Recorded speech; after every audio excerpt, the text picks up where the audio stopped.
কিরে পরে মিয়া, তোর চোখগুলো ওরম রসগোল্লার মতো হয়ে গেল কেন? চিচিং ফাক। হ্যাঁ, চিচিং ফাক।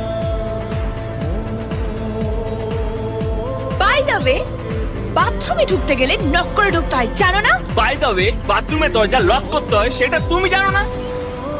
ও বুঝলাম।